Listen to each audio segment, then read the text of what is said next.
Welcome to Night Lesson. Relax and learn along the way.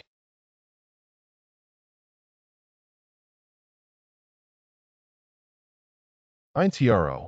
Welcome to the ancient civilizations of the Americas. Good evening and a warm welcome. Find a position now that is completely comfortable and relaxed for you. Gently close your eyes and take a deep, slow breath in and out again.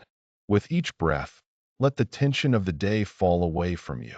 The sounds of the outside world slowly fade, making way for an inner silence, a place of tranquility and peace.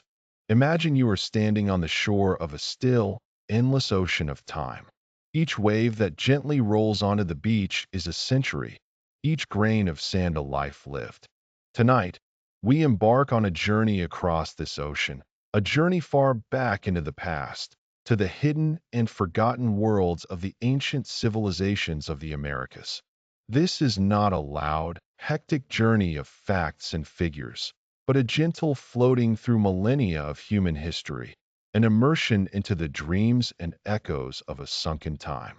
Our journey spans a vast continent, from the icy expanses of Alaska, where the first humans set foot on this land, to the windswept coasts of Tierra del Fuego at its southernmost tip. In between lies a world of breathtaking diversity. We will wander through dense, emerald green jungles, their canopies broken by the ruins of forgotten temples. We will breathe the thin, clear air of the Andes, where cities were built on the edge of the sky. We will feel the dry heat of endless deserts, where mysterious images were drawn in the sand for the gods. In the next 60 minutes, we will follow the tracks of hundreds of cultures that flourished and faded over a period of more than 15,000 years. We will meet the Olmecs, the mother culture of Mesoamerica, who left us their enigmatic, colossal stone heads.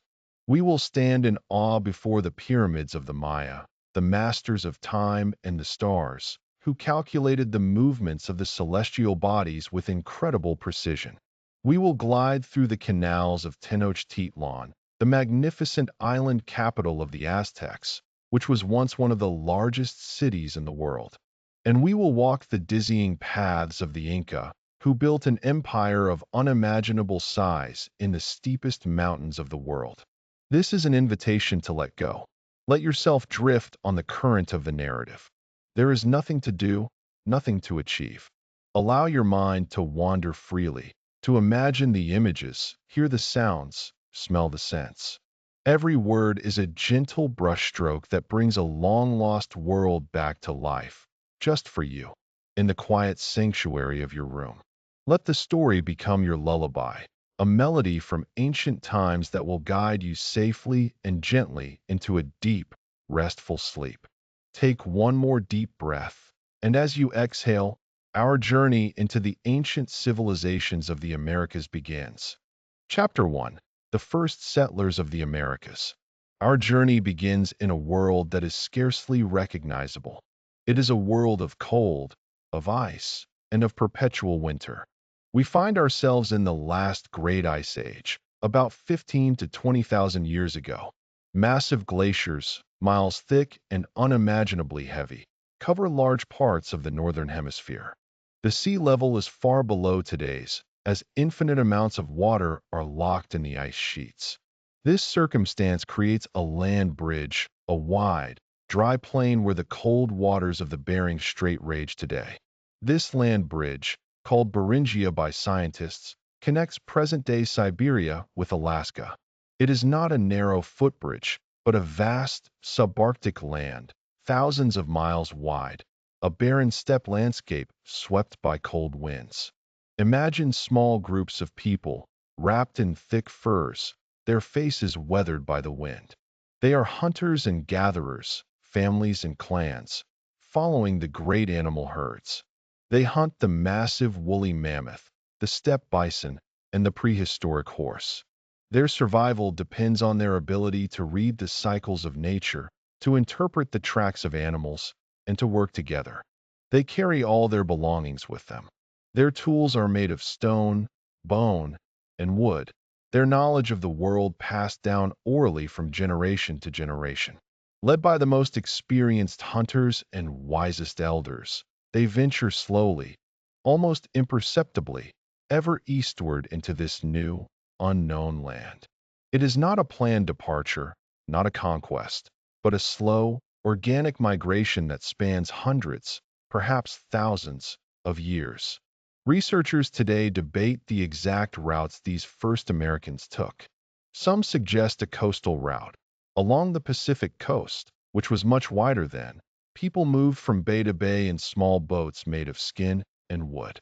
They lived off the riches of the sea: fish, seals, seabirds, and shellfish. Picture the scene: small boats navigating in the fog between floating ice floes, in the face of the massive, bluishly shimmering glaciers that reach down to the sea. Other scientists believe in an inland corridor, an ice-free passage that periodically opened between the vast ice sheets of North America, offering a path south for humans and animals. Whichever path they took, the result was the same. Humans entered a vast, untouched double continent. Over millennia, their descendants spread out, a wave of settlement that flowed slowly but inexorably southward. Each generation pushed a little further, discovering new valleys, new rivers, new forests. They adapted to an incredible diversity of climates and landscapes. They learned to live in the temperate rainforests of the Northwest, to survive in the arid deserts of what is now the U.S. Southwest, to penetrate the tropical jungles of Central America, and finally to climb the formidable heights of the Andes and reach the vast plains of Patagonia. These early peoples were masters of adaptation. They developed new hunting techniques for new species of animals. They learned which plants were edible, which had healing powers, and which were poisonous. And then, about 10,000 years ago, a revolution occurred that would change everything. In different places, independently of each other, people began to experiment with plants. They noticed that new plants grew from discarded seeds. They began to select the best and largest seeds and plant them deliberately. This was the birth of agriculture in the Americas. In the valleys of Mexico, an inconspicuous wild grass called teosinte was patiently bred over millennia until it became the plant we know today as corn. In the high Andes of Peru and Bolivia, people learned to cultivate the resilient potato and the nutritious quinoa. In the humid lowlands of the Amazon basin, the manioc root was domesticated. This development was slow, a process of trial and error over countless generations. But it allowed people to stay in one place. The need to constantly move around diminished.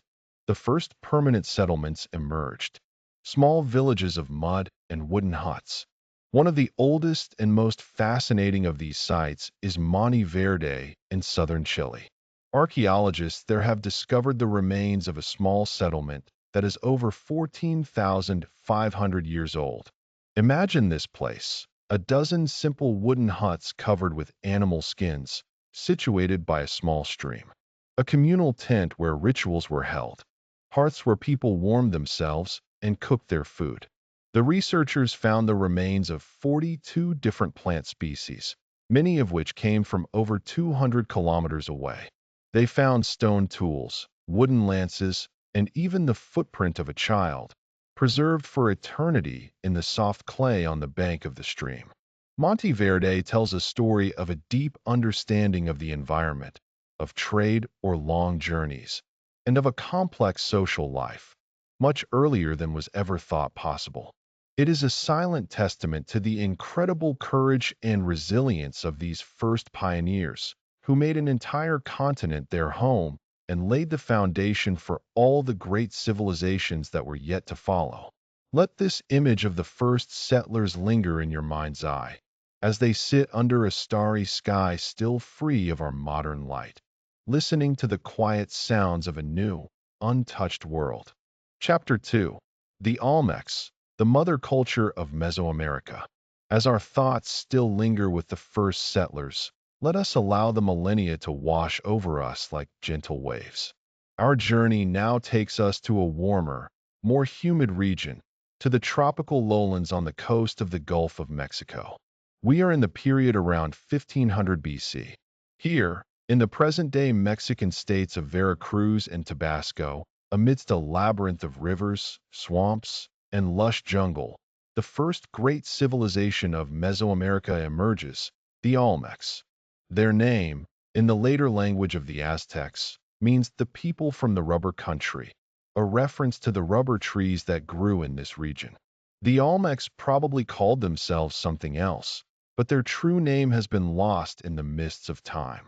What they left behind, however, speaks a much clearer language of their power, their beliefs, and their artistry. Imagine you are wandering through the dense, humid jungle. The air is heavy with the scent of flowers and damp earth. Monkeys cry out in the treetops. Suddenly, the forest clears and you find yourself on a large, artificially created mound. Before you rise massive earthen pyramids and spacious plazas. You have arrived at one of the great centers of the Olmecs, perhaps San Lorenzo or, later, La Venta. These were not cities in the modern sense, but ceremonial centers, ruled by a priest-king elite who held power over thousands of people in the surrounding villages. The most impressive and enigmatic legacy of the Olmecs is their colossal stone heads. 17 of these monumental sculptures have been found to date. Imagine one of these heads. It is over 2 meters high and weighs up to 50 tons, as much as several elephants combined. It was carved from a single block of volcanic basalt. The face that looks at you is one of indescribable power and serenity. The lips are full and slightly parted. The nose is broad. The eyes have an almond-shaped, almost meditative expression. Each head wears a tight-fitting helmet, reminiscent of a football helmet, and each helmet is adorned with individual symbols. Scientists today largely agree that these heads are portraits of powerful Olmec rulers. Each head an individual, a king, immortalized in stone for eternity. The most incredible thing about this is the logistical masterpiece.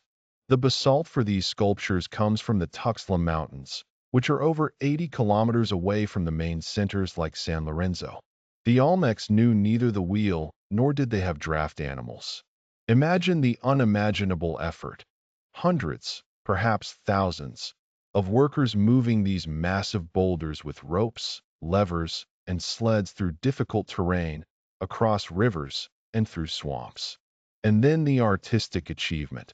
With nothing but harder stones as chisels, the sculptors formed these lifelike, sensitive portraits. Some heads were deliberately buried over time, others mutilated and reused, perhaps as a sign of the end of a reign or a victory over a rival. But the Olmecs were more than just the creators of these stone giants. They were the mother culture of Mesoamerica, who developed many of the cultural and religious ideas that later civilizations like the Maya and Aztecs would adopt and further develop. They were likely the inventors of the famous Mesoamerican ball game, a ritual game with a solid rubber ball that often had cosmic significance. They developed an early form of hieroglyphic writing and the foundations of the complex calendar system that would define the region for the next 3,000 years.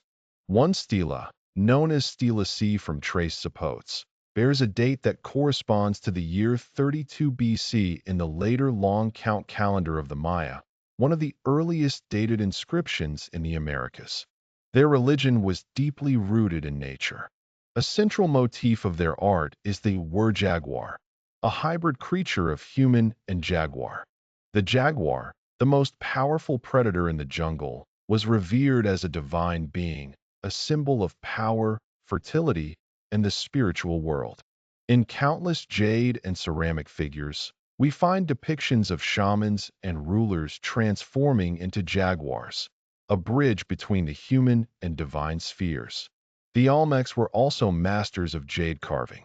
This hard, green stone, which they imported from the distant Motagua River Valley in present-day Guatemala, was worked into the finest masks, ceremonial axes, and jewelry, all of which attest to an incredible level of craftsmanship.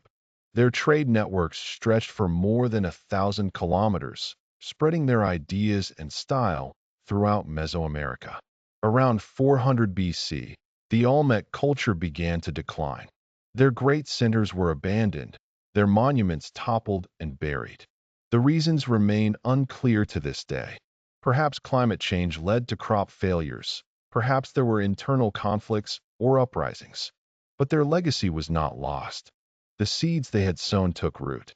Their concepts of kingship, their gods, their calendar, their ball game, all of it lived on and became the foundation for the magnificent civilizations that were to follow. Let the image of this mysterious culture, of its silent, watchful stone heads, and its deep connection to the jungle world, linger with you as we slowly bid farewell to the humid warmth of the Gulf Coast and continue our journey through time. Chapter 3. The Maya, Masters of Time and the Stars. Take a deep breath and let us continue our journey deeper into the heart of ancient America. We leave behind the dry highlands and the floating gardens we visited earlier and dive into another world. A world of emerald green jungle, humid, warm air, and the quiet murmur of unseen rivers. Imagine you are standing at the edge of a dense rainforest on the Yucatan Peninsula. The air is filled with the songs of exotic birds and the rhythmic chirping of cicadas.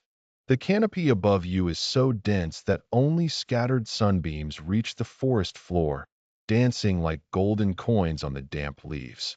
Here, in this lush, vibrant landscape, between 250 and 900 AD, one of the most fascinating civilizations in human history blossomed, the Maya. This was their classic period, a golden age when their culture reached its highest peak. Unlike the centralized empires we know, the Maya were organized in a network of powerful city-states. Each state was like its own small kingdom with its own ruler, its own laws, and its own identity. Yet they all shared a common culture, religion, and, most importantly, a common understanding of the cosmos. Let us mentally wander through the dense jungle. Suddenly, the canopy clears, and a vision of stone rises before us. We have arrived in Tikal, one of the largest and most powerful Maya cities. Imagine a metropolis spanning over 16 square kilometers, housing up to 100,000 people at its peak. White, stone causeways, called sakbiob, connect the various complexes, standing out brightly against the dark green of the forest. Towering above everything are massive step pyramids, their peaks piercing the treetops as if to touch the sky itself. Temple 4, the tallest pyramid in Tikal, soars over 70 meters high. From its summit, the priests and kings would have overlooked a sea of green canopy, from which the tips of other temples occasionally protruded. The peaks of other sacred mountains and other, rival city-states like Calakmul. These pyramids were not just tombs for rulers, like those of Egypt. They were sacred mountains, replicas of the cosmic order on Earth. They were stages for rituals, observatories for the stars, and portals through which the gods could connect with the world of humans. Imagine a ceremony at sunset. The king, adorned with jade, quetzal feathers, and jaguar pelts, slowly ascends the steep steps. Below, in the grand plaza, the crowd has gathered, their faces lit by the warm glow of torches. Atop the temple platform, a sacred ritual is performed to renew the connection to the gods and secure the balance of the universe. Besides Tikal, there were other magnificent cities.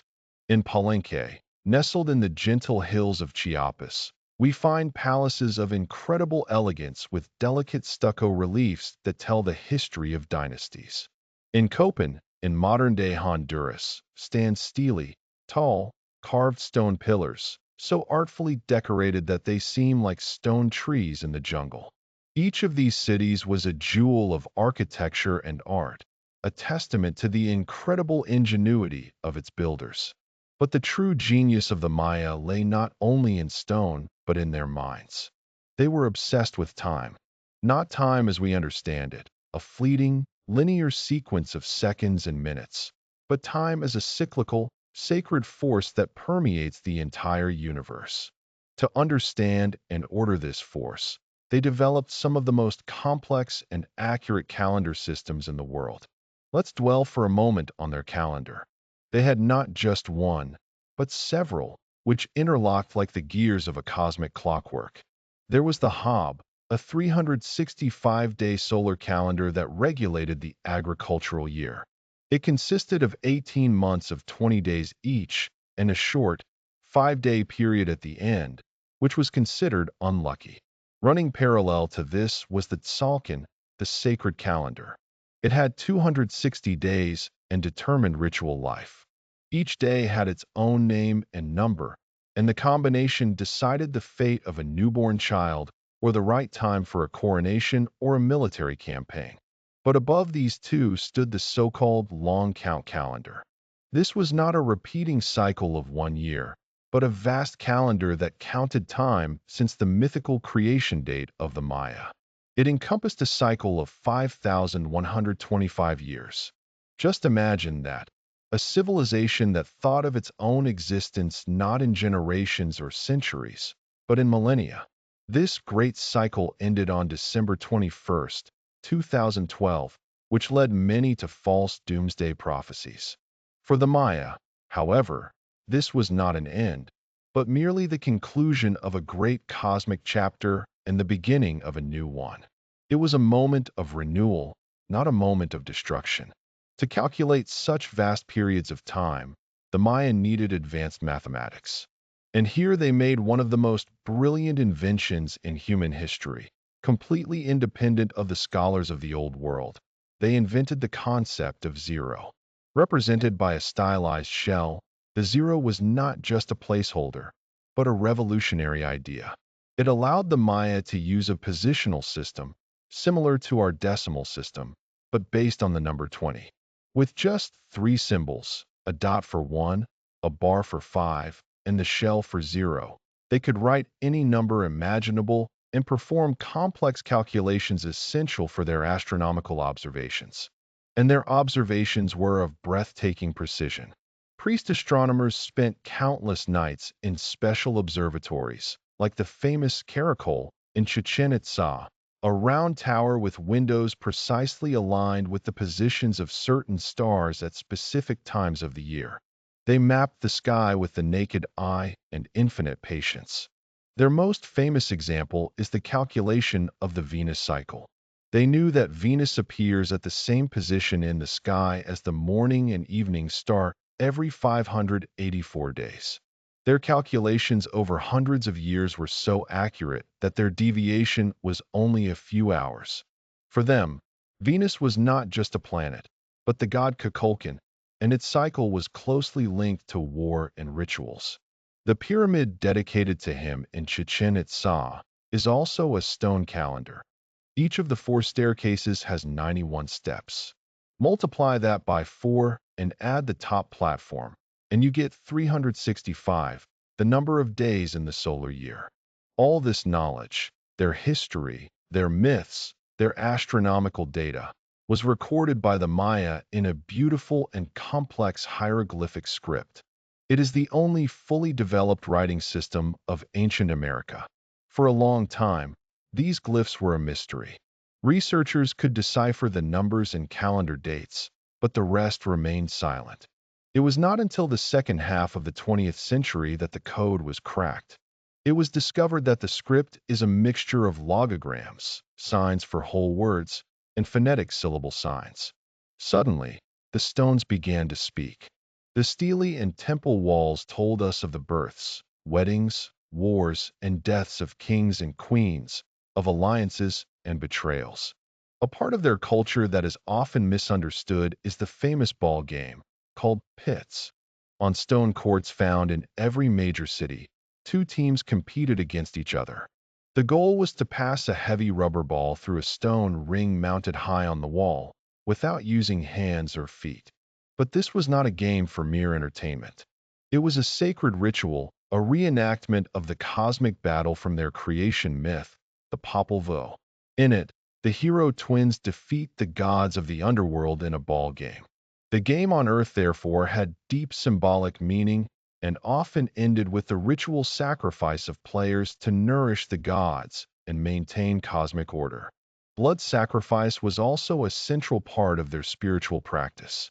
The rulers themselves would perform bloodletting, often from their tongues or ears, to offer their own precious blood to the gods. They believed this was necessary to strengthen the gods and maintain the cycles of life, rain, harvest, and the movement of the stars.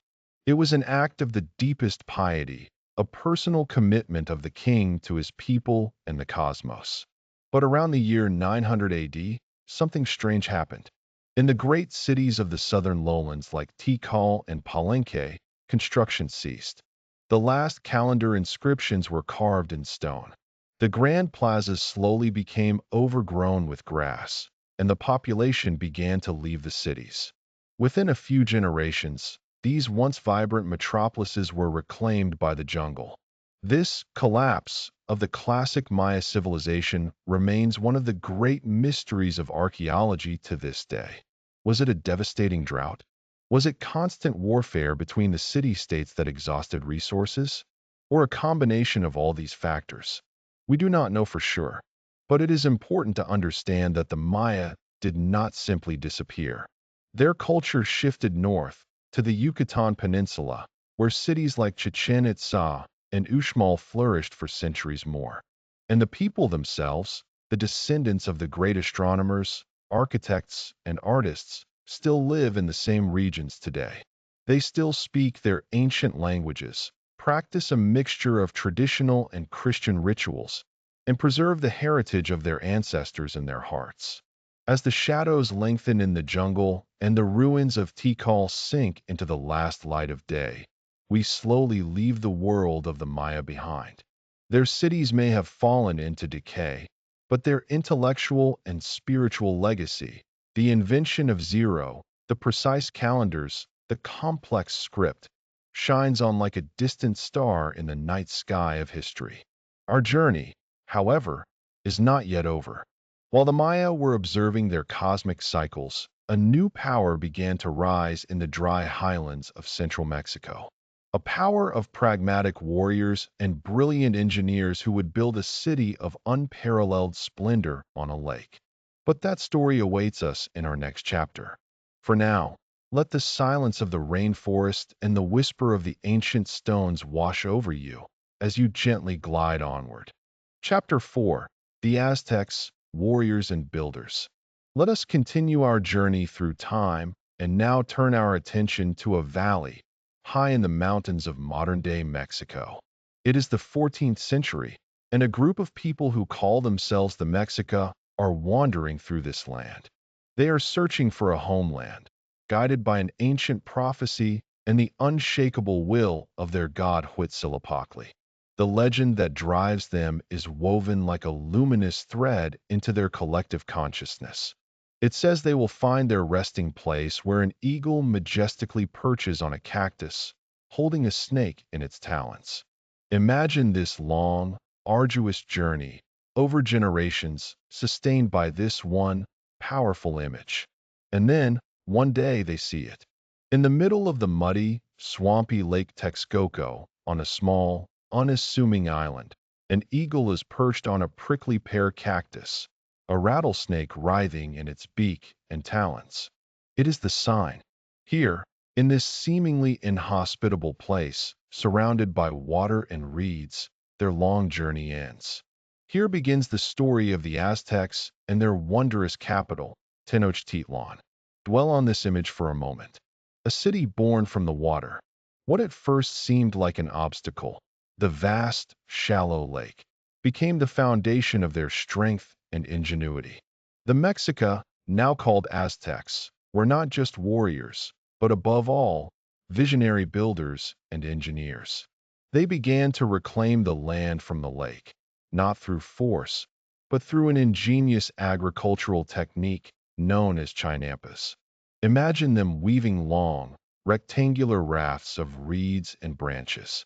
These rafts, anchored to the lake bed, were filled with mud and sediment dredged from the bottom of the lake. Along the edges, they planted sturdy trees whose roots would eventually solidify the artificial islands. Thus, the famous floating gardens were created. But they didn't truly float. They were highly fertile, man-made land masses, crisscrossed by a network of canals that served as transportation routes and constantly supplied the gardens with water. On these chinampas, they could harvest up to 7 crops a year: corn, beans, squash, tomatoes, chiles, and countless species of flowers thrived here in an abundance that secured the survival and growth of the city. The air above Tenochtitlan must have been filled with the scent of blossoms and damp earth. Starting from the original island, the city grew. The Aztecs drove stakes deep into the lake bed to create a foundation for their buildings. They built wide dams and causeways that connected the city to the mainland and simultaneously regulated the lake's water level to prevent floods. One of these dams was a masterpiece of engineering, equipped with sluice gates to control the salinity in different parts of the lake. Not only did traders and warriors march across these causeways, but they also carried one of the city's most impressive achievements, an aqueduct. Over a distance of nearly 5 kilometers, this massive structure transported fresh spring water from the hills of the mainland directly into the heart of the city to supply the growing population. By the year 1500, Tenochtitlan had developed into one of the largest and most magnificent cities in the world. It is estimated that between 200,000 and 300,000 people lived here, more than in most European capitals of the time, such as Paris or London. The city was a marvel of stone and water, an urban mosaic of temples, palaces, markets, and homes, crisscrossed by canals on which countless canoes glided silently. Imagine the sight that greeted the first European visitors, a shimmering metropolis that seemed to rise from the water, its white temple pyramids gleaming in the sun. At the spiritual and geographical center of this urban wonder stood the Templo Mayor, the Great Temple, a massive structure, a step pyramid that rose almost 60 meters into the sky. It was not just a single temple, but a dual structure crowned by 2 shrines. One was dedicated to Huitzilopochtli, the god of war and the sun, painted in the colors of war, red and white. The other shrine belonged to Tlaloc, the god of rain and fertility, adorned in the blue and white colors of water. This twin temple was the Axis Mundi, the navel of the Aztec world, a place where heaven, earth, and the underworld met. It was the heart that kept the cosmos in balance. And this balance, the Aztecs believed, was fragile. Their cosmology was marked by a deep sense of duty to the gods. They believed the sun, their god Huitzilopochtli, needed constant nourishment to continue its daily journey across the sky and to fend off the forces of darkness at night. This nourishment was Calchihuatl, the precious water, human blood. From this belief arose the practice of human sacrifice, which is so difficult for us to understand today. For the Aztecs, it was not arbitrary cruelty, but a sacred duty that ensured the survival of the universe. To procure captives for these rituals, they conducted the so-called flower wars. These were not wars of conquest, but highly ritualized conflicts with neighboring city-states, the main purpose of which was to capture warriors for sacrifice. The power of the Aztecs, however, was based not only on military strength and religious ideology, but also on a sophisticated political and economic system. Together with the cities of Texcoco and Tlacopan, they formed the so-called Aztec Triple Alliance. Although they began as partners, the Mexica of Tenochtitlan quickly rose to become the dominant force. Together, they subjugated large parts of central Mexico. A vast tribute system was established, which secured the wealth of the empire. Historical records, such as the Codex Mendoza, list in detail what the 371 subjugated cities and provinces had to pay. It was not just food like corn and beans, but also luxury goods, shimmering feathers of the quetzal bird, jade stones, gold, cacao, intricately woven cotton fabrics, and animal skins. This incessant stream of goods found its way to the largest market in the Americas, the market of Tlatelolco, the the sister city of Tenochtitlan. Imagine this place. On a typical day, up to 60,000 people gathered here to buy, sell, and trade. The market was perfectly organized, with each type of good assigned to its own section. Here you could find everything, from basic foodstuffs and pottery to rare herbs and medicine, to slaves and precious metals. The buzz of voices, the haggling of merchants, the variety of colors and smells must have been overwhelming. It was a vibrant center of commerce that reflected the economic power and immense reach of the Aztec Empire. Thus, this world existed, a complex fabric of faith, war, and trade, of water and stone, for almost 200 years in the Valley of Mexico. A civilization that had created one of the most spectacular cities in human history, sustained by a deep belief in the cosmic order and their role within it. But then, in the year 1519, something entirely new appeared on the horizon. From the east, across the Great Sea, came ships that the Aztecs described as floating mountains. On board were strange men with pale skin, beards, and shiny armor of metal, led by a man named Hernán Cortés.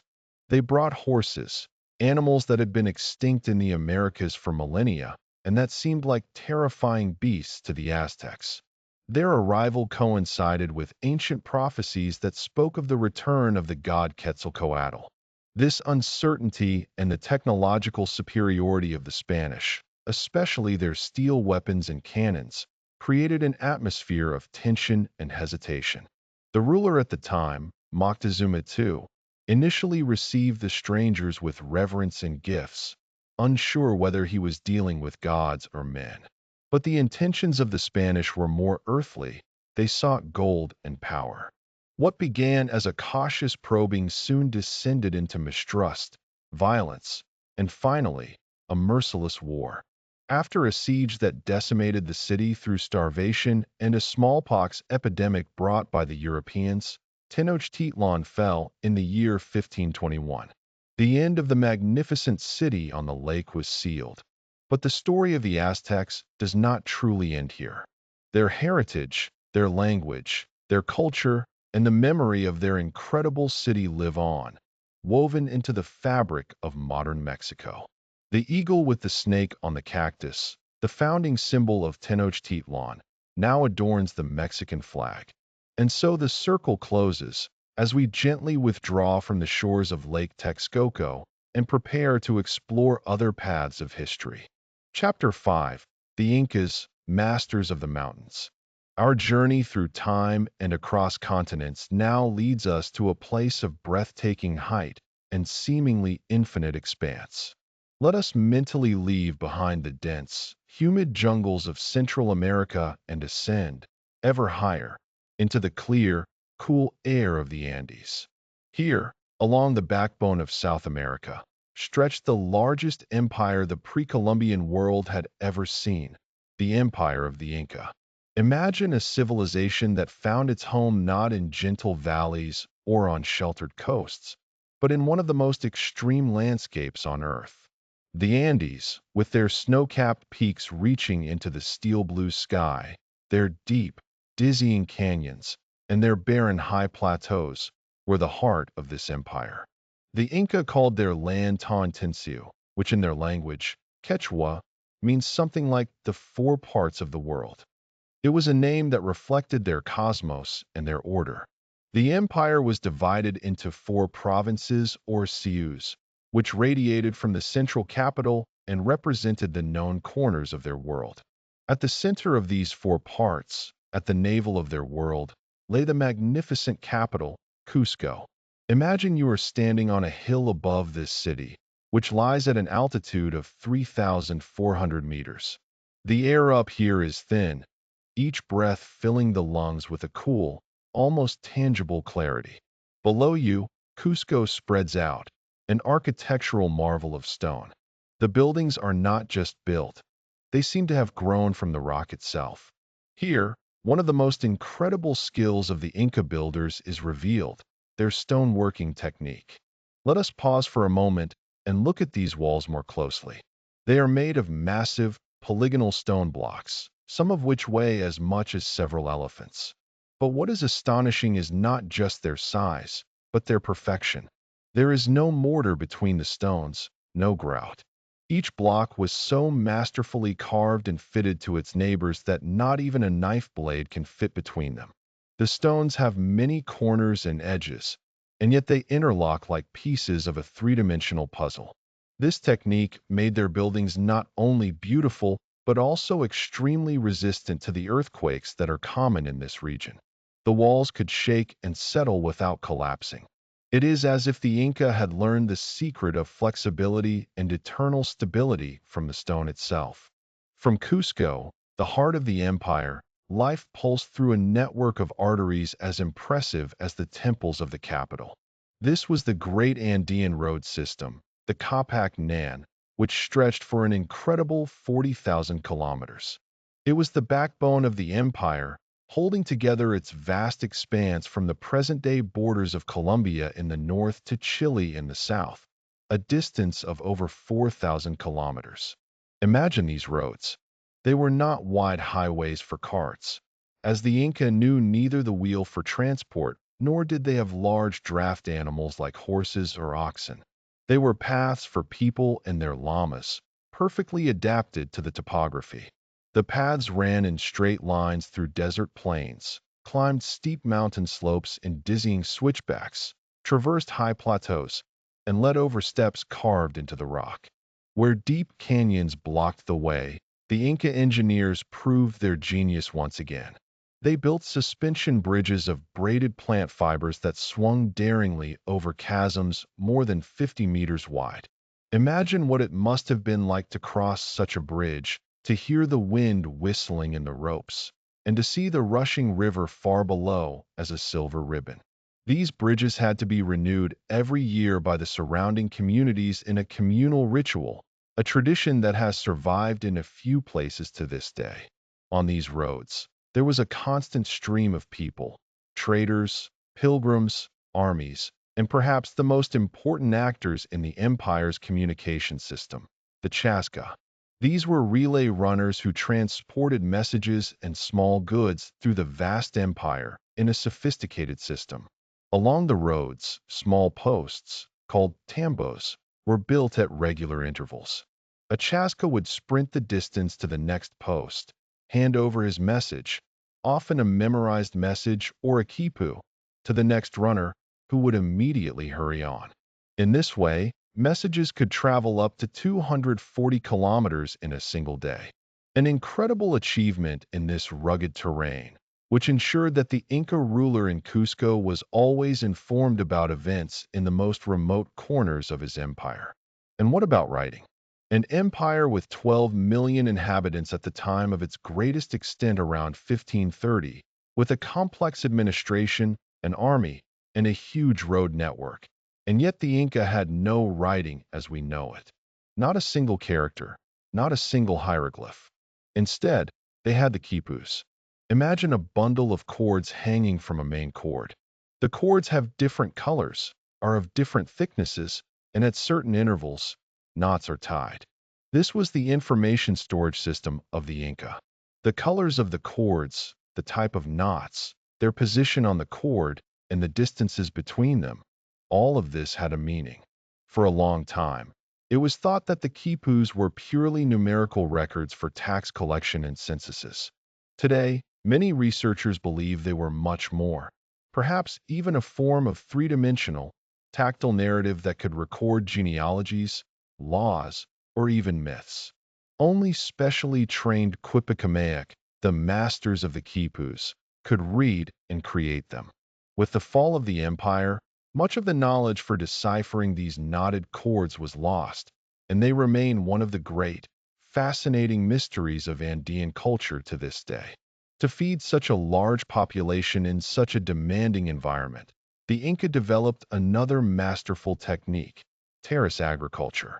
On the steep slopes of the mountains, where flat arable land was scarce, they built steps into the landscape, the Andes. Imagine entire mountains covered from bottom to top with these green, agricultural terraces. Each terrace had a retaining wall of stone, behind it a drainage layer of gravel, and above it fertile soil. This system not only prevented soil erosion but also created different microclimates at different altitudes, which allowed for the cultivation of an astonishing variety of plants. At altitudes of up to 4,000 meters, they cultivated hundreds of varieties of potatoes, quinoa, and corn, an agricultural achievement that secured the survival of the empire. The entire organization of this vast empire was based on a system of reciprocity and communal labor. The MTA was a kind of labor duty, where every able-bodied man had to provide his labor to the state for a certain period of the year. This collective effort was the force that built the massive roads, the temples, and the terraces. It was not a system of slavery, but a concept of community deeply rooted in Andean culture, in which everyone contributed to the well-being of the whole. At the head of this order was the Sapa Inca, the divine ruler. He was considered a direct descendant of the sun god Inti, the most important deity in the Inca pantheon. Religion and state were inextricably linked, and the sun cult gave the empire its ideological unity. And then there is the place that, perhaps more than any other, captures the imagination, Machu Picchu. The lost city of the Inca, hidden on a mountain ridge, surrounded by even higher, mist-shrouded peaks, and with the wild Urubamba River flowing far below, this city remained hidden from the Spanish conquistadors. It fell into oblivion and was only rediscovered for the Western world in 1911 by the American explorer Hiram Bingham. Imagine walking through the empty streets of Machu Picchu, past the Temple of the Sun, the Room of the Three Windows, and the Intihuatana, the hitching post of the sun. Was it a royal residence, a sacred center, an astronomical observatory? Perhaps it was all of these things combined. The perfection of its architecture and its surreal location make it a place of deep, spiritual tranquility, a silent witness to the greatness of the Inca. But this great civilization, which had conquered the mountains, was to meet a sudden and tragic end. In 1532, the Spanish conquistador Francisco Pizarro landed on the coast with a small band of only 168 men. The Inca Empire was weakened at this time by a war of succession between the brothers Huáscar and Atahualpa. Pizarro skillfully exploited this internal division. In the city of Cajamarca, he captured the victorious Atahualpa by a ruse. Despite an unimaginable ransom of gold and silver, the Inca ruler was executed in 1533. His death plunged the empire into chaos. The arrival of the Europeans, their superior weapons, and above all, the diseases they brought with them, against which the indigenous population had no immunity, sealed the fate of the Tawantinsuyo. The empire of the four parts disintegrated. The perfectly fitted stones of Cusco remained, but on their foundations, the Spanish built their own churches and palaces. The golden art treasures were melted down and shipped to Europe. The Quipus could no longer tell their stories. And so, the glory of the sons of the sun slowly faded. But their legacy has not disappeared. It lives on in the stone walls that defy earthquakes, in the terraces that are still cultivated on some mountain slopes, and in the descendants of the Inca who live in the Andes and preserve their language and traditions. The whisper of their history still blows with the cool wind over the high passes of the Andes, a silent melody from a time when people learned to live in harmony with the mountains and build an empire as majestic as the peaks that surrounded it. We let our gaze sweep over this imaginary landscape one last time before gently turning to new shores of the past. Chapter 6: Other Fascinating Cultures.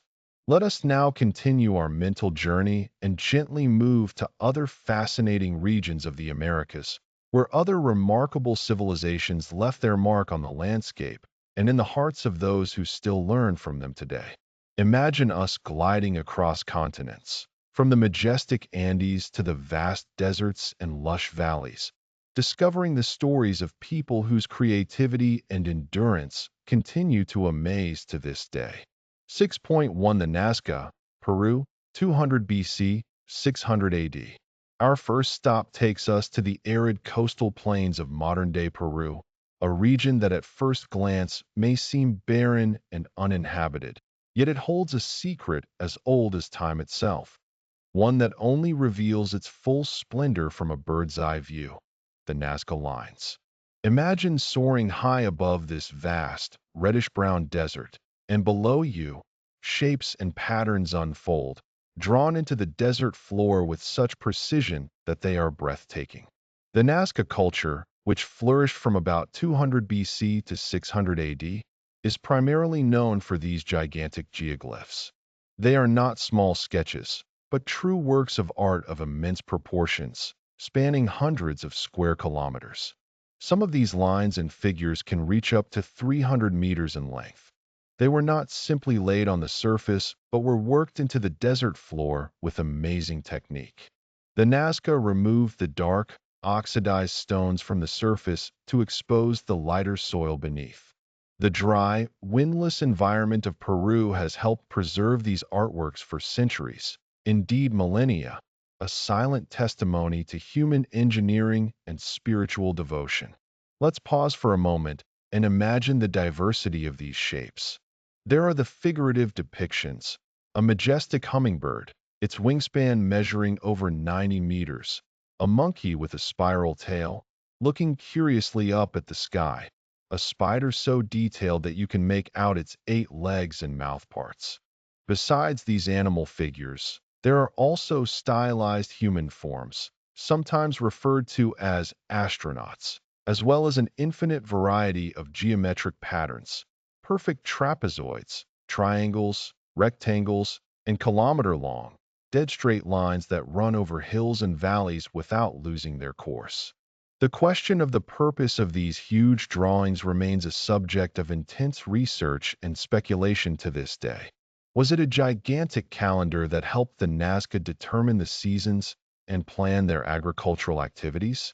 Some of the lines seem to be aligned with the points of sunrise or sunset at the summer or winter solstices, which would indicate a deep astronomical knowledge. Or did they serve as ritual pathways, along which processions took place at certain times of the year, perhaps to ask the gods for rain, which was so vital in this arid region? It is believed that the Nazca had an intense reverence for water and fertility, and there are theories linking the geoglyphs to their complex underground aqueducts, the so-called puquios, perhaps as symbolic representations of water veins or rituals for water collection. Another suggestion is that the lines were intended for deities who lived in the sky and could only see from above how the people on earth paid homage to them. The possibility that they were messages to the gods, or perhaps even maps of water sources or fertility rituals, stimulates the imagination and invites us to reflect on the deep spirituality and complex beliefs of this ancient culture that so tenaciously guards its secrets. 6.2 The Moche, Peru, 100 to 800 AD. Very near the Nazca, but a little further north along the Peruvian coast, another brilliant civilization developed: the Moche. Flourishing from about 100 AD to 800 AD, the Moche were a society of impressive artistry, engineering skill, and complex social structure. Their culture differed from that of the Nazca in its preference for monumental architecture and an incredibly expressive style of ceramics. The Moche were true masters of metallurgy. Imagine skilled artisans shaping gold, silver, and copper into elaborate objects. They mastered techniques such as electroplating, where thin layers of gold or silver were applied to copper, as well as the lost wax casting method to create delicate and complex forms. Their artworks include exquisite jewelry, ceremonial objects, and even weapons that were not only functional but also of great aesthetic beauty. These artifacts testify to a highly developed society with specialized craftsmen and a strong sense of the symbolism of materials. Even more impressive, however, were their massive structures, the so-called huacas. The largest among them is the Pyramid of the Sun, Huaca del Sol, a colossal structure made of adobe bricks. Let's pause for a moment and imagine the sheer size of this building. It is estimated that over 50 million adobe bricks were used in its construction. This was not the work of a few years, but the result of centuries of communal labor, which required a high degree of organization and unified leadership. Originally over 40 meters high and more than 340 meters long at its base, it likely served as an administrative and ceremonial center.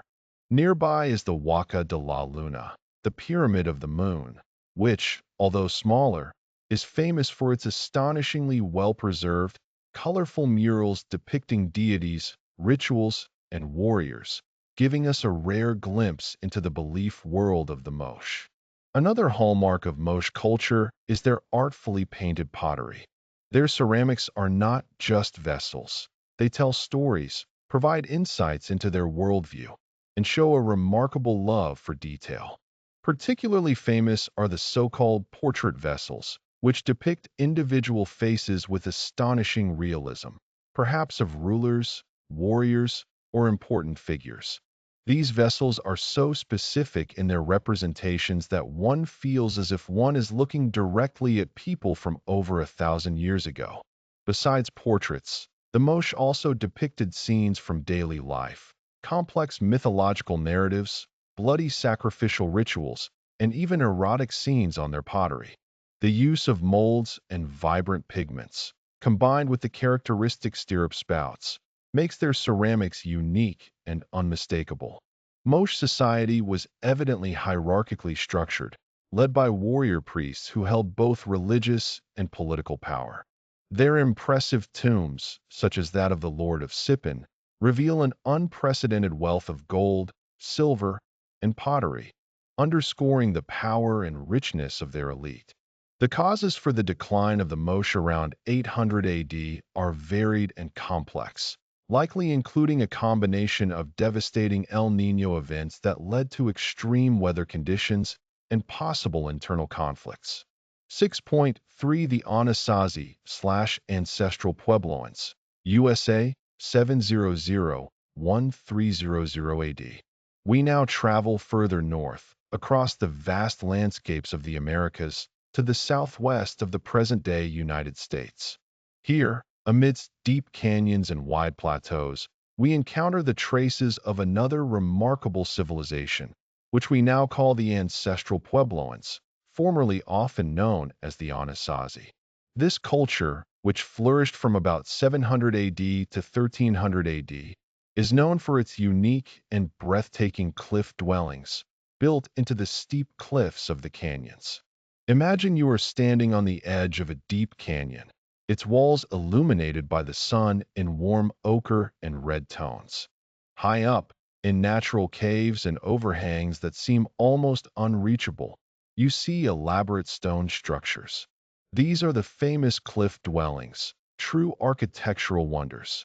The ancestral Puebloans were skilled builders who not only inserted these dwellings into the rock faces for protection from weather and enemies, but also integrated them harmoniously into the natural environment.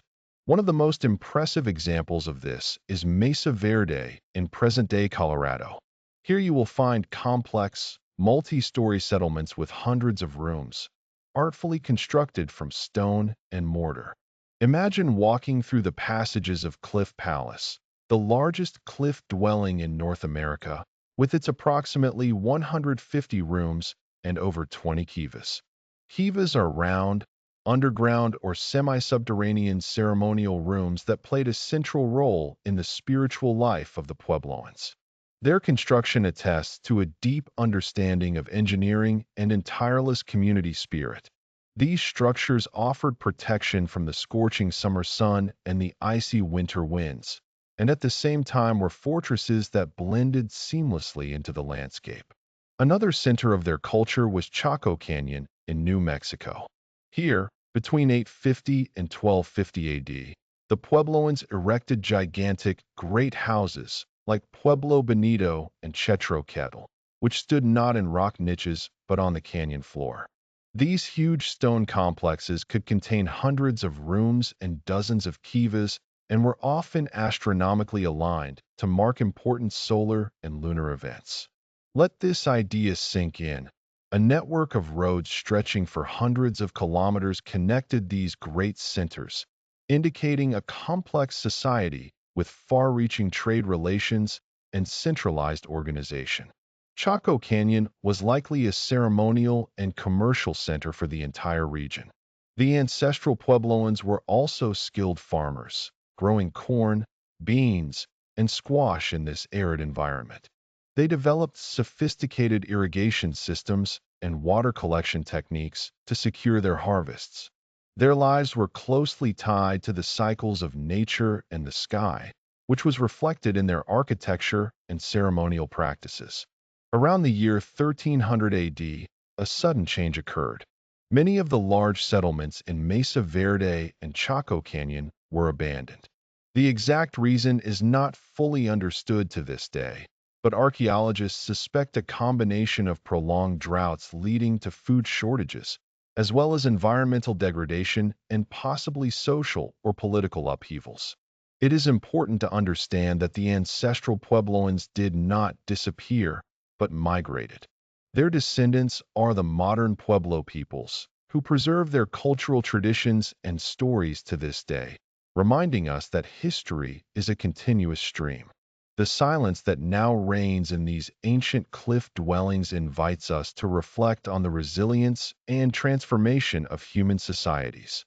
6 Point for the Cahokia, USA, 600-1400 AD. Our final stop on this soothing exploration takes us even further northeast, to the fertile valley of the Mississippi, near present-day St. Louis. Here, in the plain known as the American Bottom, arose one of the largest and most influential pre-Columbian cities in North America, Cahokia. From about 600 AD to 1400 AD, Cahokia was a vibrant center of human life, which in its heyday, circa 1050 to 1200 AD, had more inhabitants than London at the same time. Imagine a sprawling city extending over several square kilometers, dominated by huge earthen mounds that touch the sky. Cahokia was the largest pre-Columbian city north of Mexico, and an amazing example of the complexity and urban character of the indigenous societies in North America.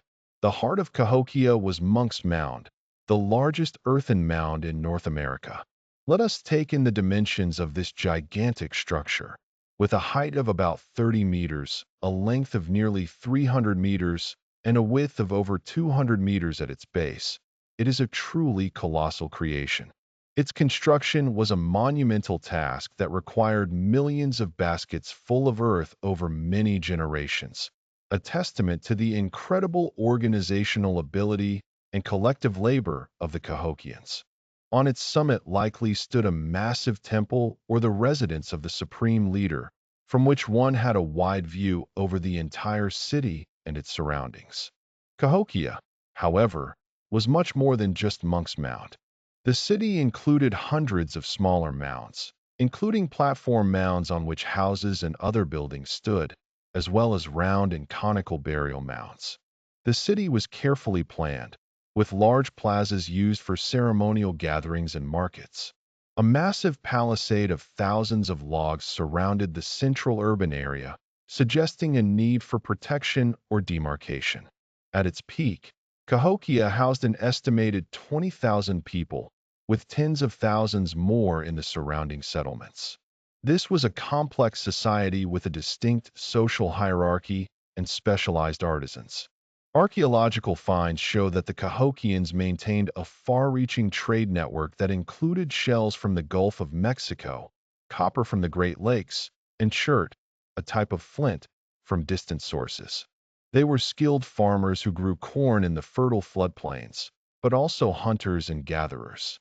Interestingly, the Cahokians also built so-called wood henges, circles of large wooden posts that probably served as astronomical calendars to mark the solstices and equinoxes. This demonstrates a deep understanding of celestial movements and their importance for agricultural planning and religious rituals. Like many other great civilizations of the past, Cahokia also experienced a decline. After 1200 AD, the population began to shrink, and the city was finally abandoned around 1400 AD. Here, too, the reasons are complex. Possible environmental problems such as deforestation and overuse of resources, internal conflicts, or social unrest leading to decentralization and migration. The exact causes remain a fascinating mystery that invites us to reflect on the fragility and constant change of human societies. As we review these impressive cultures, from the enigmatic lines of the Nazca to the imposing mounds of Cahokia, from the artistic vessels of the Moche to the rock-hewn cities of the ancestral Puebloans, we recognize the immense diversity and ingenuity of human civilizations in the Americas.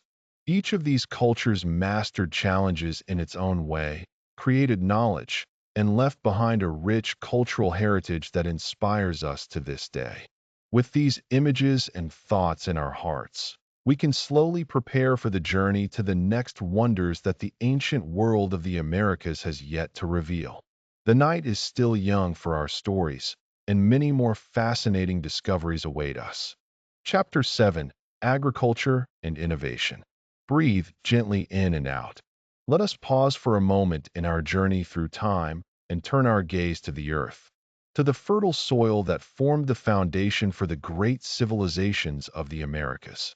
For before the first pyramids were built, the first observatories erected, and the first complex scripts developed, there was a quiet but profound revolution, a revolution in the fields.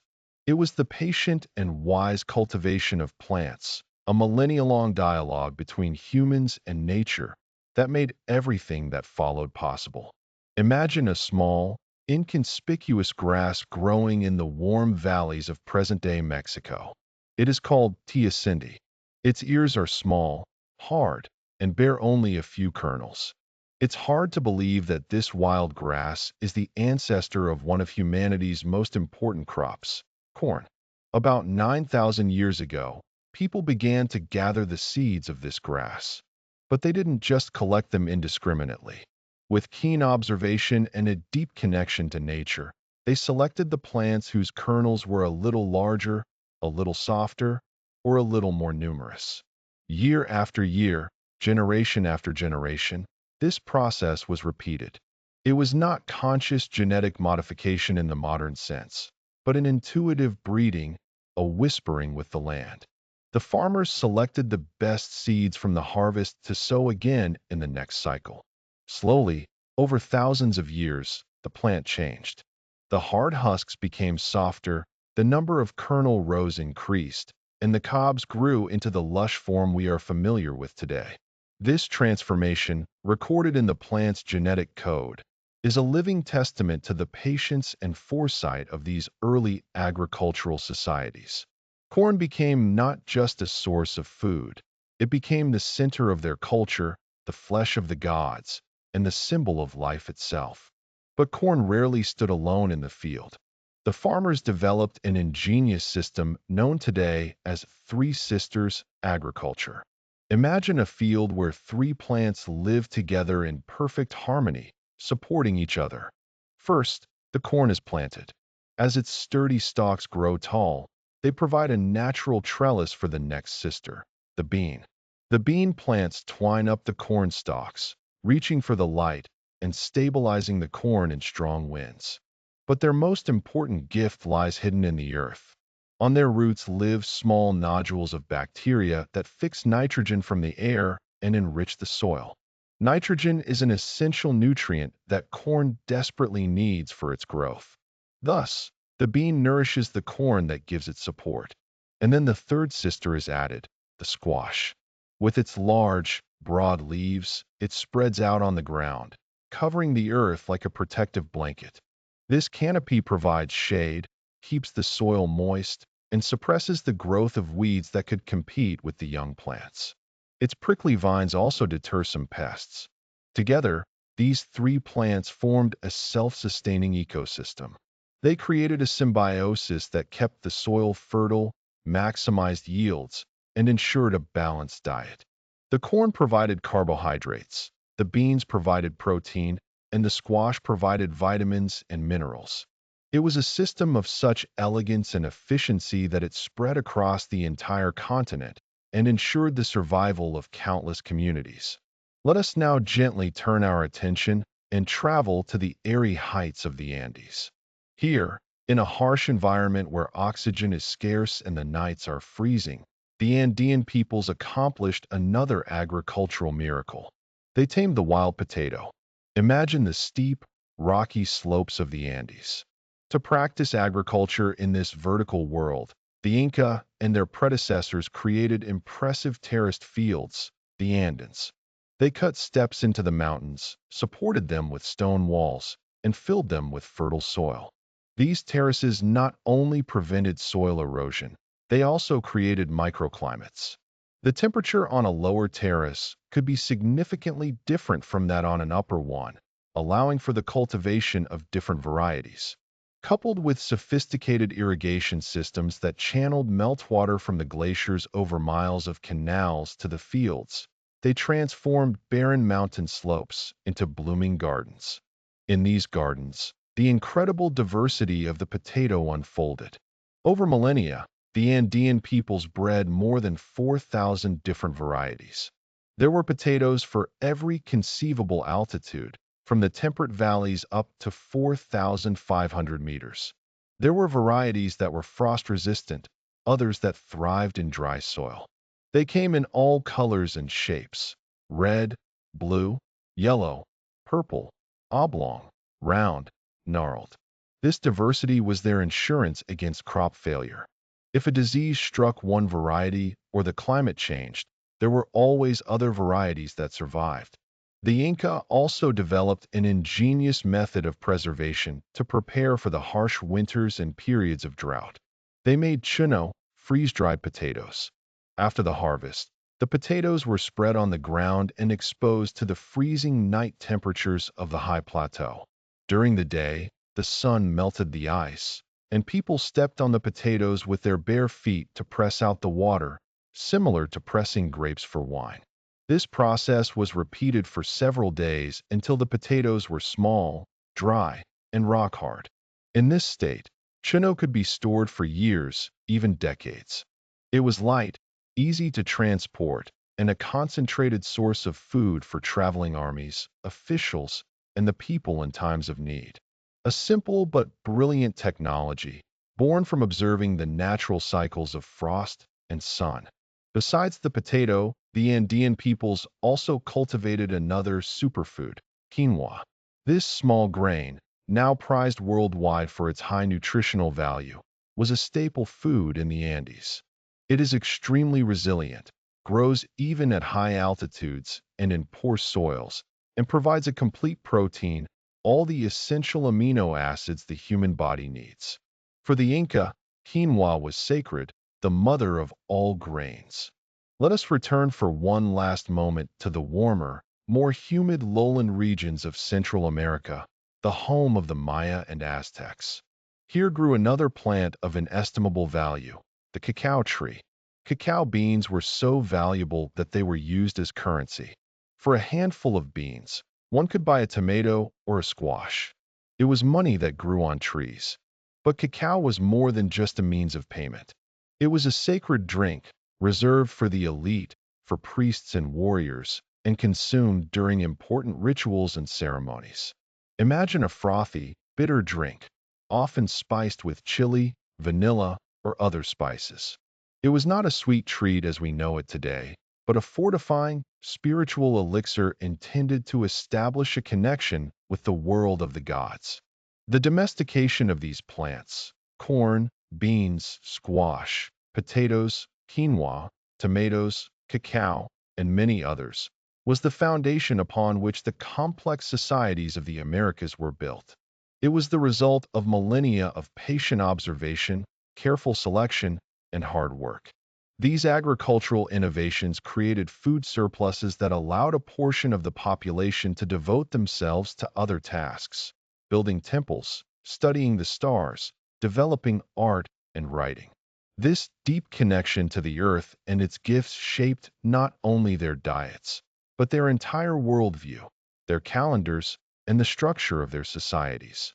It was the heartbeat that made the life of these ancient civilizations beat to the rhythm of sowing and reaping.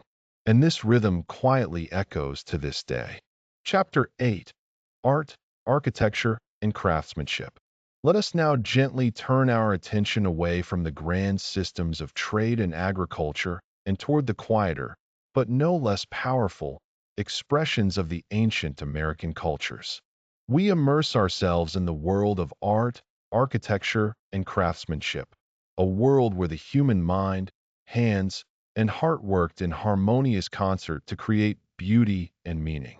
Imagine a world without iron tools, without the wheel for transport, and without the power of draft animals like horses or oxen. In such a world, one might think monumental structures would be impossible. Yet the peoples of the Americas prove us wrong in a way that still leaves us in silent awe. If you visit the Andes in your mind, the home of the Inca, you see before your inner eye walls that do not seem to be made by human hands. The fortress of Sacsayhuaman above Cusco is one such wonder. Gigantic, irregularly shaped stone blocks, some as heavy as dozens of elephants, are fitted together with unimaginable precision. There are no straight lines, no right angles. Yet each stone fits its neighbors so perfectly that not even the blade of a knife can slide into the joints. How is this possible? It was the result of patience, community, and a deep understanding of material and balance. Thousands of workers moved these colossi over long distances. They used ramps of earth and stone, levers of wood, and ropes of plant fibers. Imagine the sound. Not the loud crash of machines, but the rhythmic chanting of the workers, the creaking of wood, the slow, grinding sound of stone on stone. It was a process that may have taken decades, a meditation in stone, where every movement was carefully planned and executed. These walls were not just protective structures. They were an expression of cosmic balance, a connection between the strength of the mountains and the order of human community. Inca architecture is a dialogue with the landscape, nestling against the mountains and blending into the environment as if it had always been there. While some hands moved mountains of stone, others worked with an equally admirable devotion on creations of incredible delicacy. Let us travel from the macroscopic world of architecture to the microscopic world of textile art. The peoples of the Andes, in particular, long before the Inca, were masters of weaving. The Paracas culture, which lived on the arid coast of modern-day Peru, created some of the finest textiles the world has ever seen. Their tombs, preserved by the dry desert air, have left us colorful fabrics that still glow after more than 2,000 years. Imagine a weaver sitting in the dim light of a simple house. Their fingers, skilled through countless hours, move with an almost dance-like ease. The threads, spun from the wool of alpacas and vicuñas or from cotton, are as fine as spiderwebs. The colors are a feast for the eyes. Deep indigo, vibrant red from the cochineal insect, warm yellow and rich brown from plants and minerals. With these threads, they did not just weave fabrics. They wove images, stories, and belief systems. Flying shamans, mythical creatures with predator heads and bird bodies, complex geometric patterns representing the cosmos. The technical mastery is breathtaking. Some Paracas textiles have a density of up to 500 threads per square inch. This is a fineness that is barely achievable even with modern machines, and here it was created entirely by hand. Each of these fabrics was a precious commodity, more valuable than gold, worn for a lifetime and finally given to the deceased as a protective cloak for the journey to the other world. And yet, there was also gold, but its value was different from today's. It was not a means of payment, but the essence of the sun, the tears of the sun god Inti. Its color and its imperishable shine made it sacred. The goldsmiths of the Chimu culture on the northern coast of Peru were true masters in working this metal. They mastered techniques such as hammering, lost wax casting, soldering, and gilding. They created ritual masks with calm, sublime faces, goblets for ceremonies, jewelry that tinkled softly with every movement, and entire garments of gold plates that looked like liquid fire in the sunlight. Even more mysterious is the legend of El Dorado, which originated with the Muisca people in the highlands of modern-day Colombia. Let us linger for a moment on the shores of the sacred lake Guatavita. The air is cool and thin. The water's surface lies like a dark mirror reflecting the sky. Once a year, so the story goes, a sacred ceremony took place here. The new ruler was covered with sticky resin and then dusted with the finest gold powder until he himself looked like a living statue of pure gold. On a richly decorated raft, laden with gold and emerald offerings, he rode to the middle of the lake. In the silence of dawn, he jumped into the water, washing the gold from his body, while his priests sank the precious offerings into the unfathomable depths of the lake.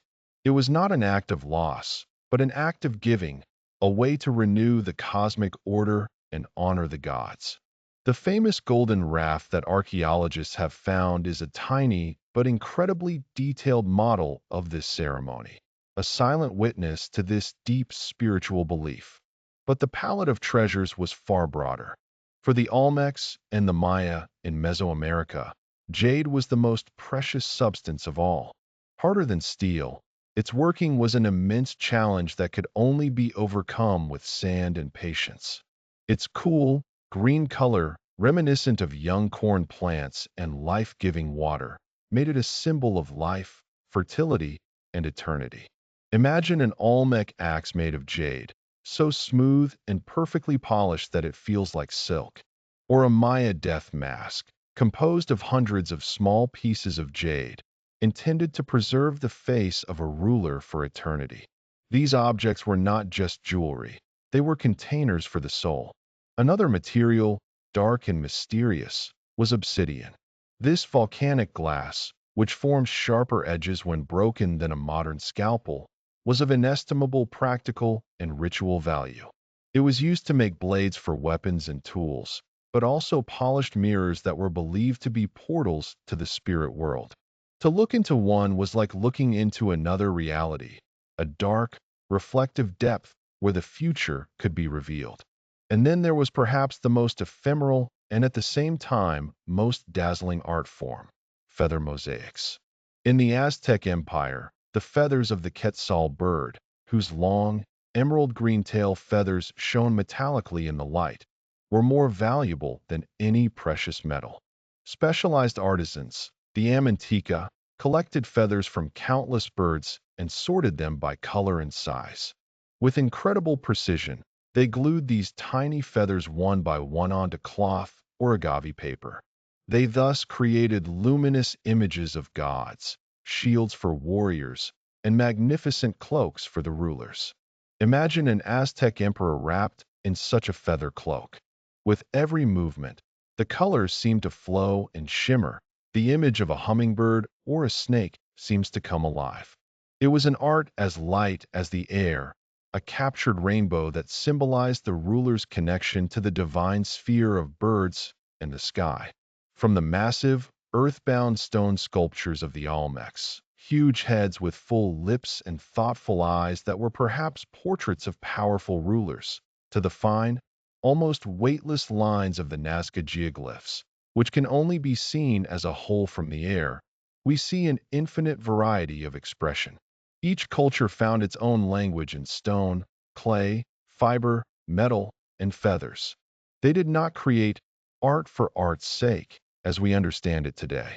Every object, whether a simple clay bowl or a royal gold mask, was imbued with meaning and purpose. It was a part of life, a part of belief, a thread in the great tapestry of the cosmos.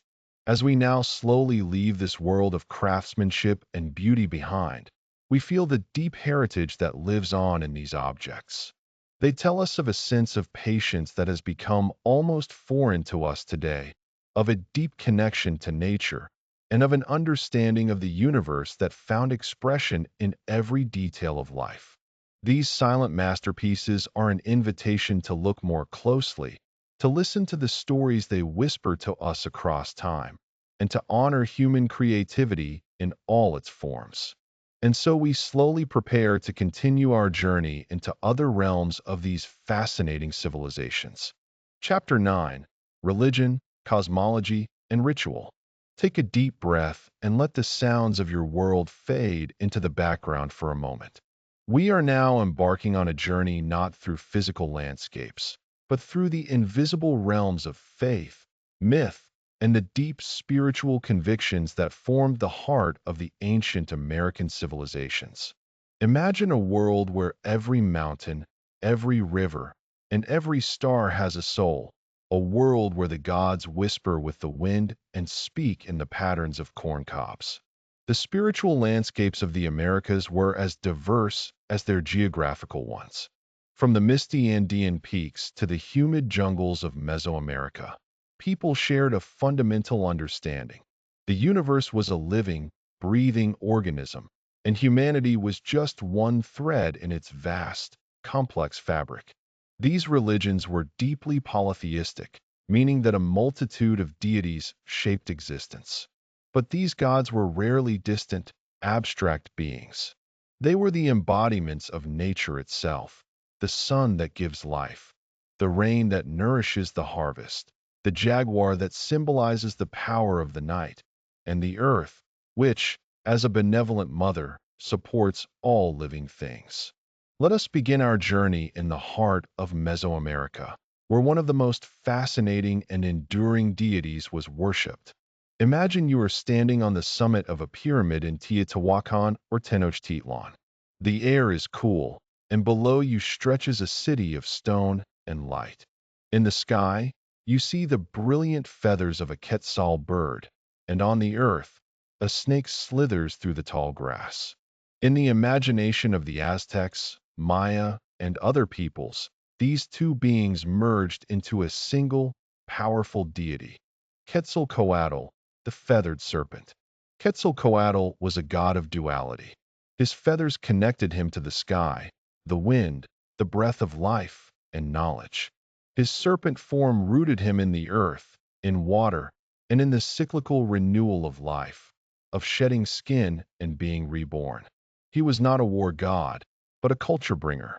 Legends tell that he gave humans the calendar, the art of writing, the secrets of astronomy, and above all, corn, the sacred plant that was the foundation of their civilization. His worship was a veneration of knowledge, creativity, and hope.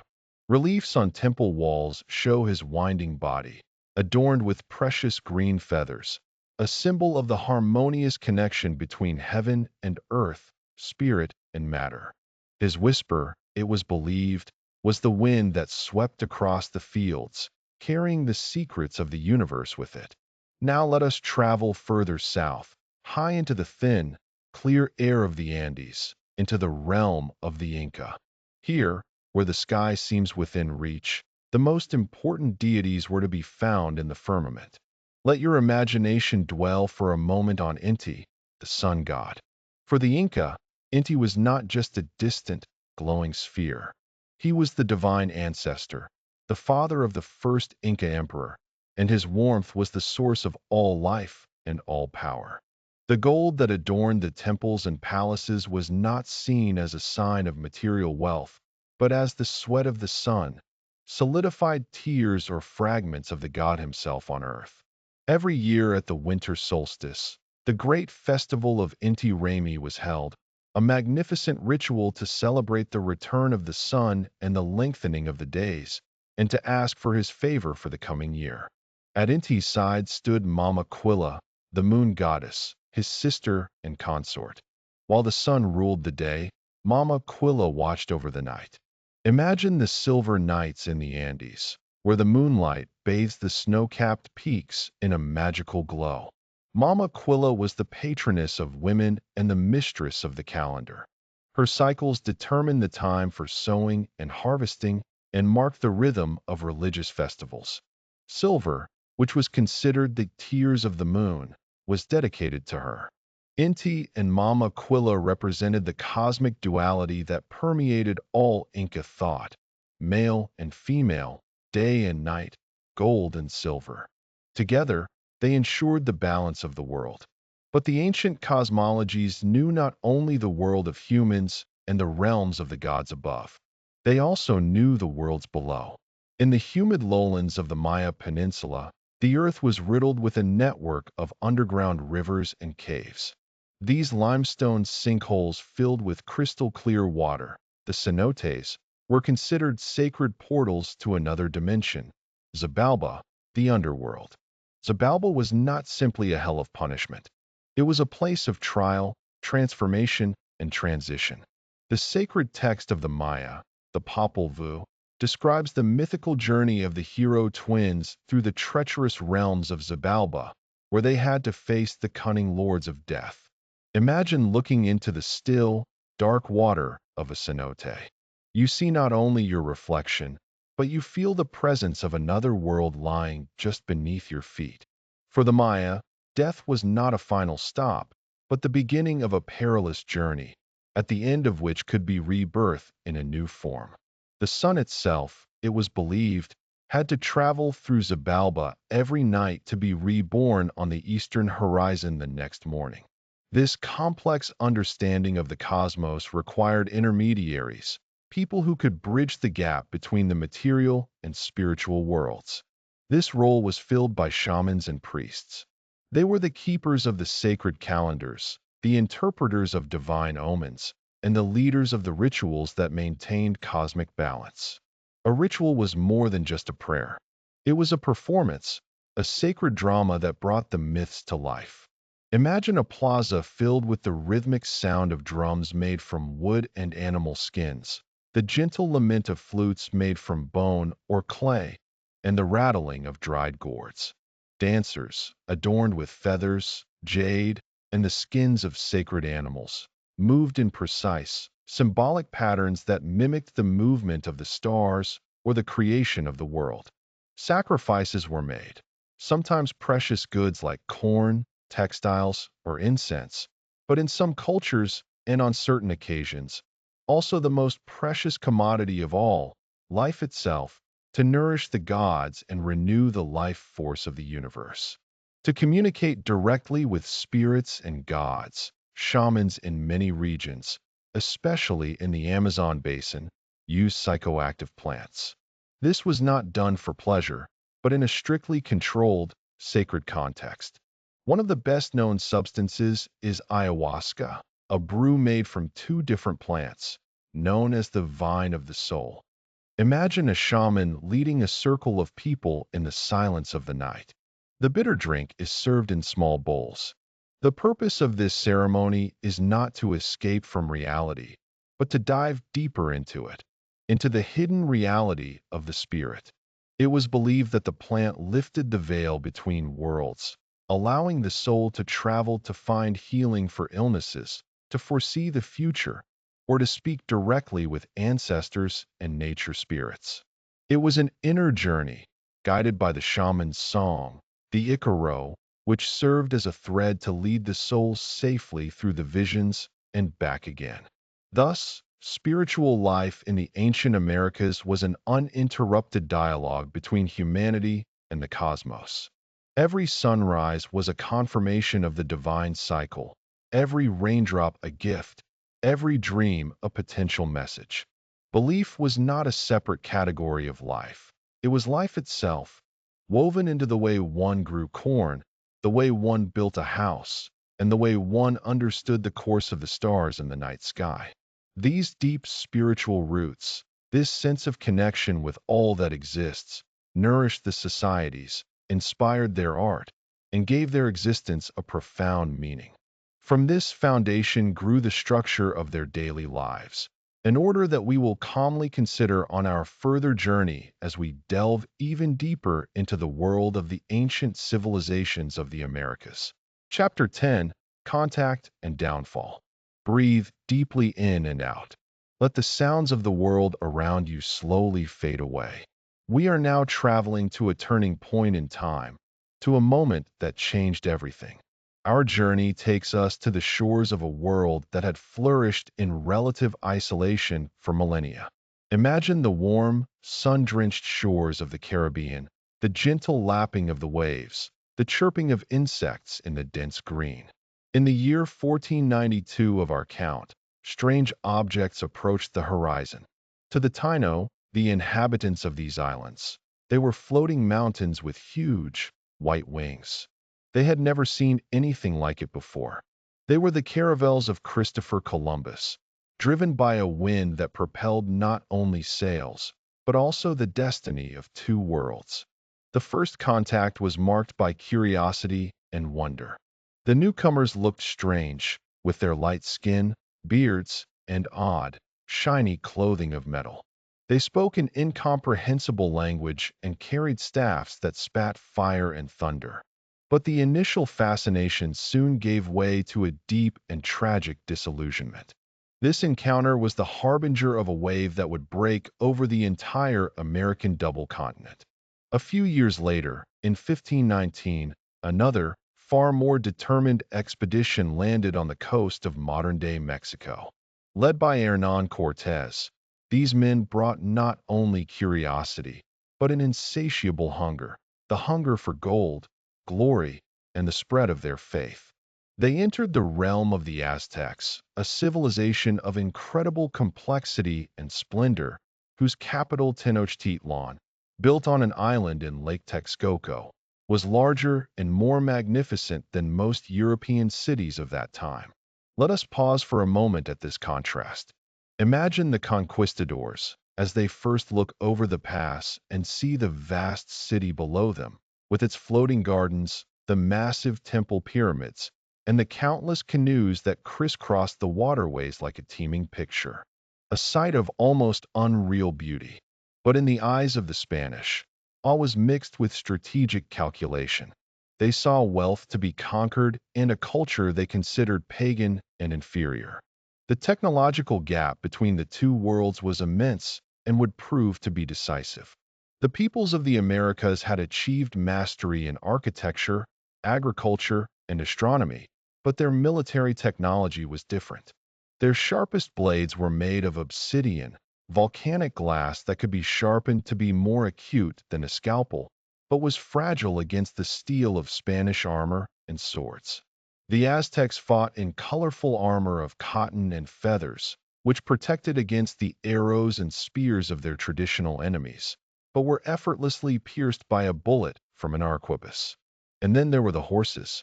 These animals, extinct in the Americas since the last ice age, were a source of terror and awe for the Aztecs and later the Inca. An armored rider seemed like a monstrous, invincible unit of man and beast, charging with thundering hooves through the ranks of foot soldiers. The noise and smoke of the firearms, though inaccurate and slow to reload, had an enormous psychological effect. They seemed to channel the power of the gods themselves, the thunder of the heavens in the hands of men. But the deadliest weapon the Europeans brought was invisible. It traveled in their breath, on their skin, in their blood. It was the pathogens against which the peoples of the Old World had developed some immunity over centuries, but which were completely new to the isolated populations of the Americas. Smallpox, measles, influenza, typhus, they spread like an invisible fire. Imagine the desperation. A disease breaks out that no one knows. It begins with high fever and pain. Then terrible pustules appear all over the body. The healers and shamans, who had known and treated the diseases of their people for generations, were faced with a mystery. Their rituals, their herbs, their prayers, nothing helped. The disease not only killed, it shattered the fabric of society. Entire families died within days. Villages became ghost towns. There were no longer enough healthy people to care for the sick, bury the dead, or tend the fields. Faith in the gods and the rulers who were supposed to protect them eroded. It is estimated that in the decades following the first contact, up to 90% of the indigenous population succumbed to these imported plagues. A demographic collapse of unimaginable proportions which weakened the civilizations far more than any battle. In the midst of this chaos, the conquistadors pushed into the heart of the empires.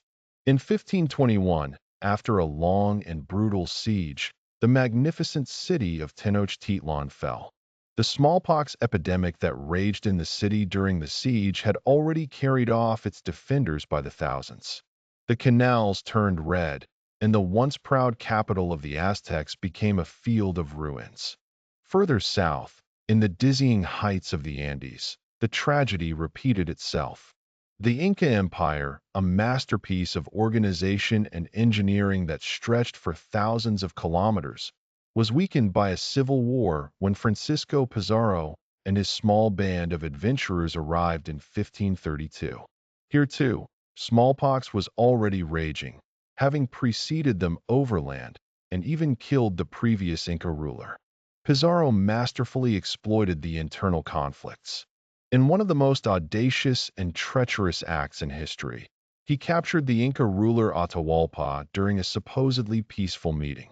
Atahualpa offered a ransom of unimaginable value. He promised to fill a large room once with gold and twice with silver. The Spanish accepted the offer.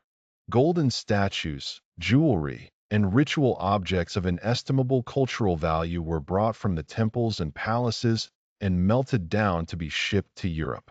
After the ransom was paid, Atahualpa was nevertheless executed. The loss of their godlike ruler paralyzed the empire, and in 1533 the capital, Cusco, fell into the hands of the Spanish. The downfall was not only military and political, but also cultural. The conquistadors' greed for gold was insatiable. Temples were plundered, sacred sites desecrated. At the same time, the priests who accompanied the conquerors tried to eradicate the pagan religions. Thousands of codices, the elaborate folding books of the Maya and Aztecs that contained their knowledge of history, astronomy, religion, and genealogy, were burned on huge pyres. Imagine the knowledge of centuries, the voices of poets, priests, and historians, going up in smoke. Only a handful of these irreplaceable treasures survive the fire and today give us just a tiny glimpse into the spiritual world of these civilizations. It was an attempt to erase an entire culture from the memory of humanity. But the spirit of resistance did not die out immediately. Although the great empires had fallen, many peoples continued to fight. In the inaccessible mountain regions of Vilcabamba, a last Inca state, a so-called Neo-Inca state, held out for almost 40 more years. From this fortress, they waged a guerrilla war against the Spanish occupiers, a last desperate stand against the unstoppable tide. It was not until 1572 that the last Inca ruler, Tupac Amaru, was captured and executed. With his death, the last organized bastion of indigenous resistance at an imperial level ended. The ancient civilizations of the Americas had fallen. Their cities lay in ruins or were built over by new, colonial cities. Their political structures were shattered, their populations decimated, their cultural heritage burned and melted down. A world had come to an end, but under the ashes, embers still glowed. The descendants of the Maya, the Aztecs, the Inca, and many other peoples survived. They adapted, hid their traditions, mixed them with the faith of the conquerors, and thus preserved fragments of their identity over the centuries. The ancient languages are still spoken in many parts of the Americas today, the old myths retold in new forms. The downfall was complete, but the extinction was not. And so this chapter ends not in complete darkness, but in the twilight of a new, painful age, whose echoes resonate to this day, and whose stories are far from being fully told. OUTRO, the legacy of the ancient civilizations. Our journey through time is drawing to a close for today. We have wandered through dense jungles to marvel at the colossal stone heads of the Olmecs. We have climbed the steep steps of the Mayan pyramids and looked up at the sky, just as their astronomers did so long ago. We have traversed the floating gardens of Tenochtitlan and scaled the dizzying heights of Machu Picchu. But the end of our journey is not the end of their stories. For these civilizations have not truly disappeared. Their legacy lives, breathes, and surrounds us in ways that are often subtle, yet profound. Imagine you are listening to the sounds of a market in the Peruvian Andes. The language you hear there might be Quechua, the language of the Inca. It is still spoken by millions of people today, a living link to a vast empire. In the villages of Mexico and Guatemala, the words of the Maya live on. More than 10 million people still speak one of the many Mayan languages today, preserving in them the knowledge, poetry, and worldview of their ancestors. And Nahuatl, the language of the Aztecs, has not fallen silent either. In its sounds, the memory of a proud and complex culture resonates. These languages are more than just means of communication. They are archives of memory, filled with the stories of creation, the knowledge of medicinal plants, and the rhythms of the cosmos. But the legacy is also carved in stone. The majestic ruins we have visited, Teotihuacan, Tikal, Machu Picchu, are now protected as UNESCO World Heritage Sites. They attract people from all over the world who stand in awe before the engineering skill and aesthetic sense of their builders. When you stand before the Pyramid of the Sun in Teotihuacan today, you feel the same energy that pilgrims felt 2,000 years ago. When you let your gaze wander over the mist-shrouded peaks of Machu Picchu, you understand why this place was considered sacred. These sites are not dead monuments. They are places of reflection, where the past merges with the present in an almost tangible way. Perhaps the most everyday, yet most amazing, legacy is what we find on our plates. Imagine the immense importance of corn, domesticated from a simple grass by the early peoples of Mesoamerica, and now one of the most important food sources in the world. Think of the potato, cultivated in thousands of varieties in the Andes, which saved entire civilizations in Europe from starvation. Tomatoes, cacao, avocados, chiles. All these gifts of the Americas have changed the world's cuisines forever. Every time we use one of these ingredients, we unwittingly connect to a millennia-old agricultural tradition, a deep understanding of the cycles of sowing and reaping. And finally, there are the people, the descendants of the Maya, the Inca, the Aztecs, and many other peoples still live in their ancestral lands today. They weave textiles with the patterns of their ancestors. They celebrate festivals that combine ancient rituals with new traditions, and they fight for the preservation of their culture and their environment. They are the living guardians of the heritage, proving that a culture does not die as long as its stories are told and its traditions are lived. The scientific world is only slowly beginning to appreciate the full extent of the achievements of these civilizations. Archaeological discoveries continue unabated. Every newly discovered tomb, every deciphered inscription adds another piece to our puzzle, revealing a world of astonishing complexity and depth.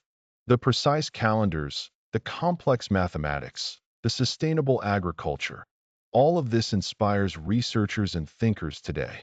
As these thoughts slowly come to rest, feel the deep connection that unites us all with this distant past. The legacy of the ancient civilizations of the Americas is not a closed chapter in a history book. It is a quiet but constant melody that continues to sound in the rushing of the wind over the Andean peaks, in the bustling activity of the markets, and in the taste of our daily food. Perhaps now is the moment to gently close your eyes and let the echoes of these ancient worlds resonate in your dreams. Let the images of the stone faces, the sunlit temples, and the green terraced fields pass before your inner eye. The journey for today is over. Sleep well and dream sweetly. More journeys into the past and to distant places already await you.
That was today's night lesson.